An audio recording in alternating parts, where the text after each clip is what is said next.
When programming for smaller groups of players, it's not very hard to find a wealth of music for brass and percussion.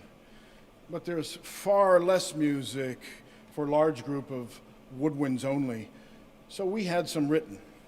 I reached out to San Antonio composer James Syler, and he quickly responded with a new piece for full woodwind section, an arrangement of a work by George Friedrich Handel, which is known as the Harmonious Blacksmith.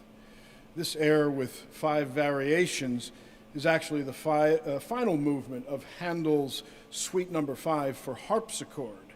And along with 3 sister schools here in Louisiana, we commissioned this setting, which we tried out back in October at our outdoor concert. And so this will be the second performance of the piece, but the very first from a concert hall stage.